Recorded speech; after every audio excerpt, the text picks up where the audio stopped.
read chapter 35, and it's about Tom's plan to steal Jim or help him escape.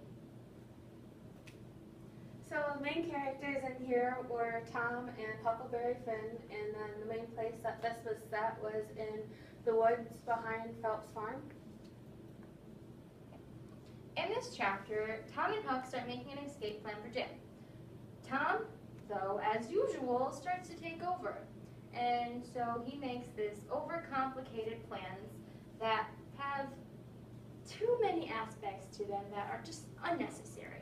First off, he needs way too many things. He says he needs a saw, a rope ladder for a one-story building, a bed sheet, a shirt, an old pewter spoon/barrel hoop to make a writing utensil when Jim can't even write, tin plates so Jim can write on, which doesn't make sense, and then case knives to dig a hole when you can just use a shovel.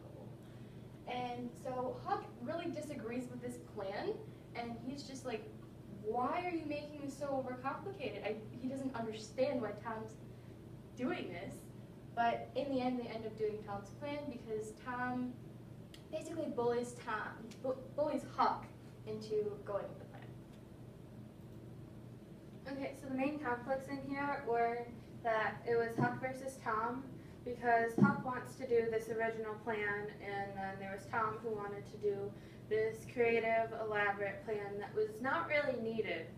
But in the end, it still went with Tom's plan because of Tom kind of pressuring Huck into it. And then there was the Man versus Society, where so Huck is the man, and then Society is basically everyone who has read, not everyone, most people who have read an adventure book. They viewed it as the heroine should go create this crazy elaborate plan, and then it should just be an amazing adventure.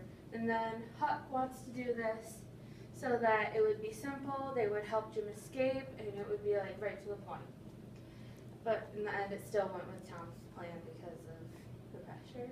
And then the intellectual versus creativity. So intellectual is Huck. He wants to have the plan make sense. He wants to use the basic specifics, the shovel instead of the knives. And then Tom wants to be creative and adds in the excess stuff like the rope ladder, the knives, basically most of the stuff that is involved in the plan right now. But in the end, creativity wins because they wanted adventure. For our literary devices, we chose one of them as irony. In this chapter, Huck was disagreeing with Tom about needing a rope ladder and what it should be made out of. And so Tom was like, oh shucks, Huck Finn, if I was as ignorant as you, I'd keep still. That's what I'd do.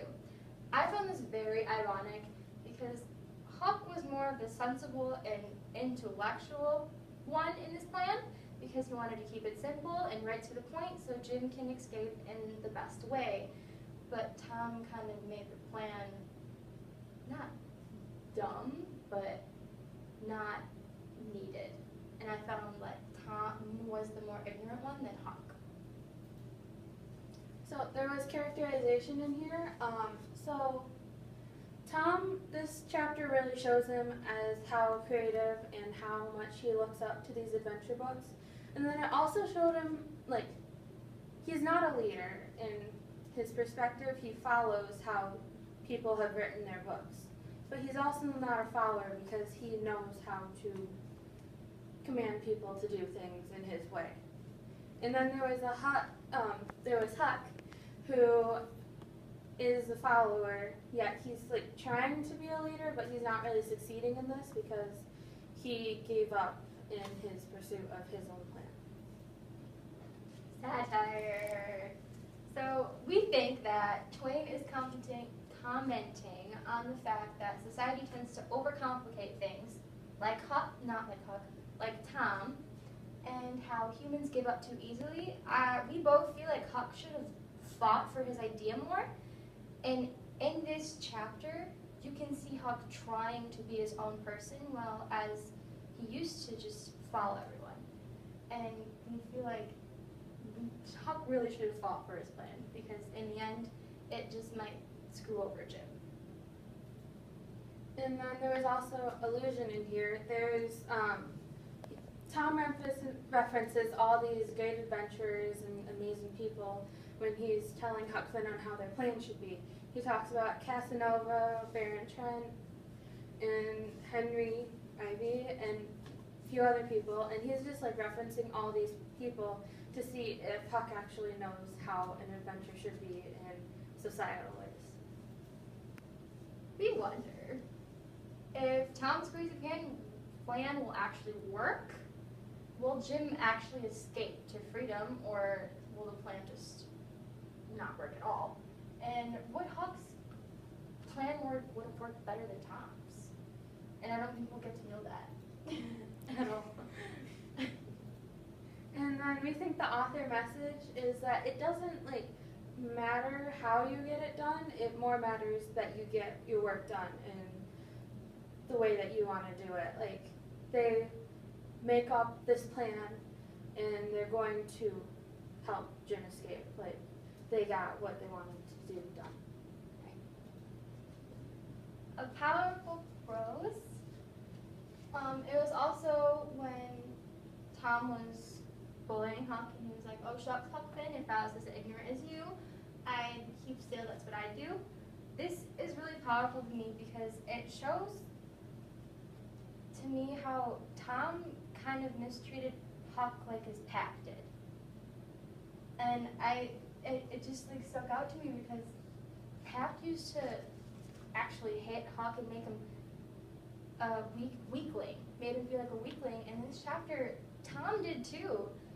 He made Huck's confidence go from here when he was with Jim to 0. And it just stuck out to me because it's like, he's supposed to be a leader in this, but leaders don't do that kind of thing. They're supposed to bring people up and make them feel good, but Tom's doing the actual opposite. And yeah, that's it. So can I hit the stop button now? Yeah. Okay. Good job.